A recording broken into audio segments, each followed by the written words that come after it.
Yep. Set? Go. We're mic'd up with the Welcome to Real Talk, where real estate meets real conversations. I'm Sean Harvey. I'm Brittany Newhorf. What's new, Brittany?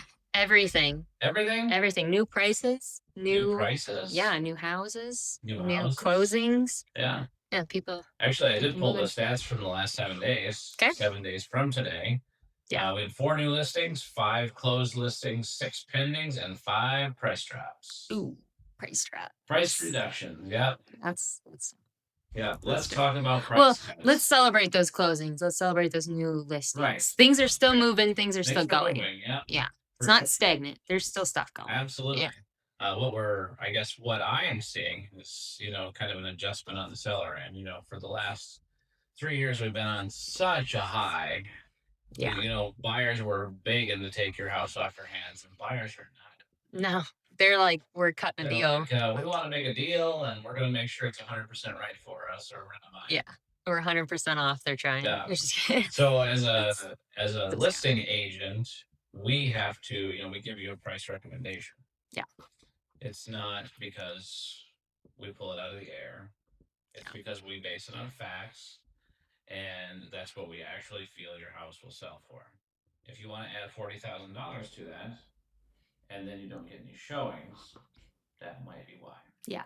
Or we maybe have quoted it a while ago, and then like 6 months later you decide, let's put the house on the market and we want that price. Well, things have changed. Things have changed. So that means that price has changed. We aren't necessarily seeing a huge decline No. in prices, but we're seeing kind of a level out. Yeah. Thing, I would When you say. see like there's a high, low, recommended, and then we tell you our recommended, like I would either say towards this number or this number, kind of tell you our range here.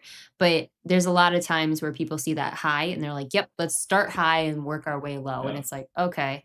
And then they get this quote and it's compared to houses that sold in a different, for the past 12 months. That's a whole years. So we try to hone that down. We try to get everything very close. But if you wait a long time from that first Right. number, it is going to change. Yeah. For the better sometimes, but for the worse. Yeah. So You never know. Yeah. We're getting more inventory, so buyers have more options. And if your house is the highest price within those options, it might not be the one that they want. Or maybe it is because you've done so much wonderful things. And that's great. Yeah, I was like, if you compare houses that there's 4 3-bedroom, 2-bathroom houses, and yours needs some work, everybody else's also needs a little bit of work.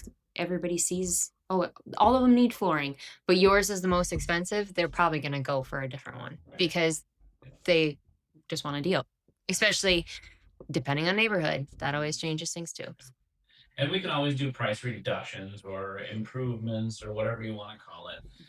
And that's not an issue. We will do that for you. But oftentimes, the first 7 days of your listing period is the most impactful. It's the time you're going to get the most interaction on your property.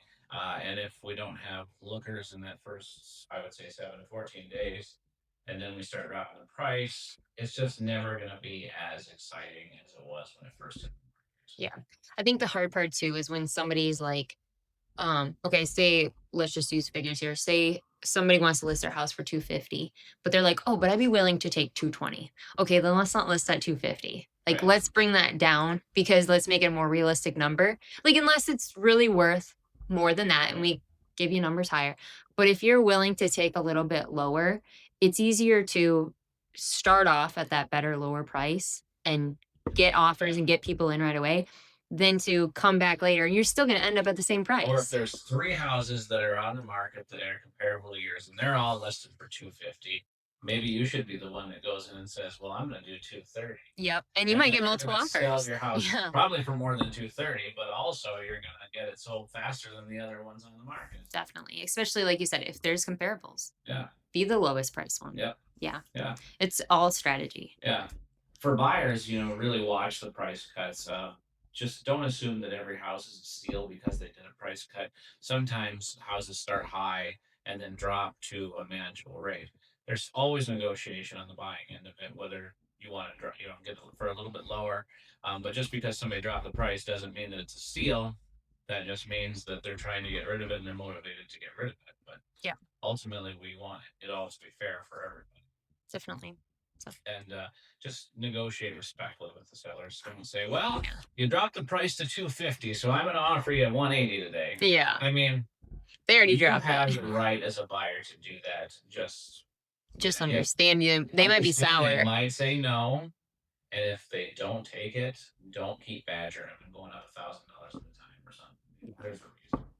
I think the hard part too is, like you said, coming in as a buyer, seeing it, knowing, wondering why. Be like, is it just because attraction didn't get a lot of people in and that's why the price dropped, or did something happen? So talk to your agent. Agents can talk to each other, find out like, hey, nothing happened. Nope. They just want lower price. They haven't had any offers, blah, blah, blah. Yeah. There you go.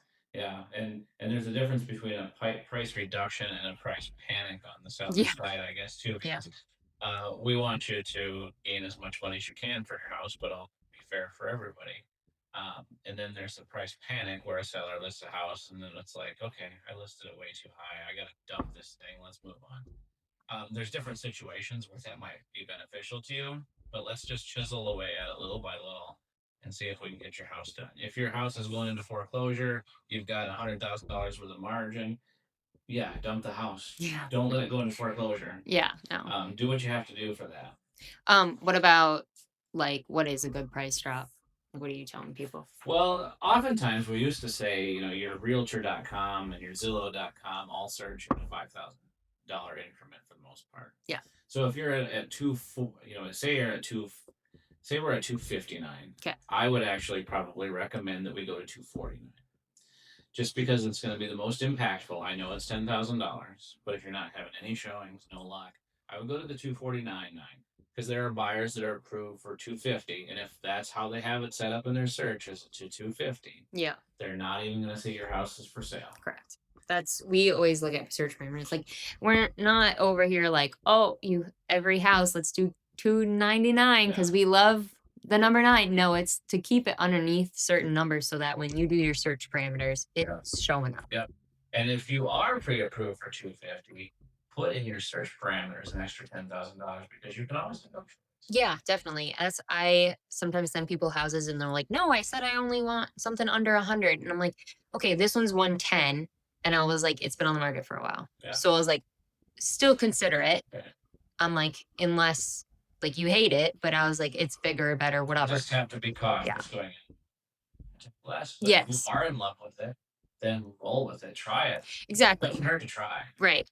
So don't maybe jump in and fall in love with it. But those are realistic numbers. Like if I sent you a $200,000 house, no, it's not going to work. Yeah, you can call me out on that. But like that's $100,000 difference. Right. No, but 10,000, some people can come down that. Yeah. So, and then I usually say 5 at least to drop it. 5, Yeah, because it depends on the price of the house too. Like lower houses, higher price house, like a $600,000 house, 5,000 doesn't do much, sadly. Right. But $100,000 house, that's something. So it's significant. Yeah, it definitely. does depend on the price. And like you said, it opens those parameters a little bit more. Yeah. So.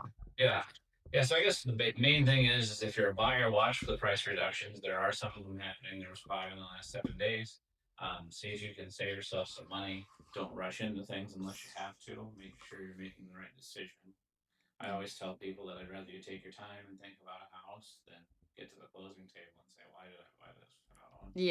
Yeah, that would be the That would worst. be miserable to get there and be like, I have no desire to buy this house, but no, I have to. We want you excited the whole entire time.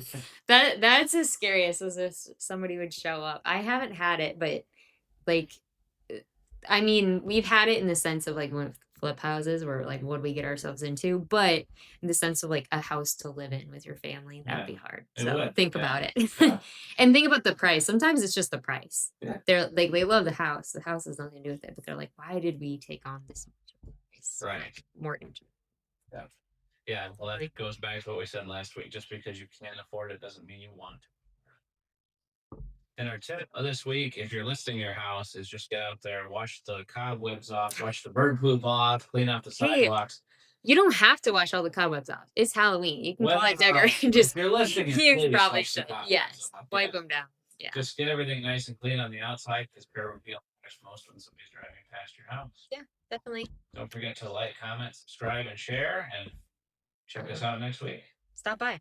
Come see us. Come get some pumpkins. And if you have any real estate questions, post them in the comments. We'd be happy to answer them on next week's episode. Perfect. Thank you. Have a great day. Take care. Bye. And remember, who you work with matters.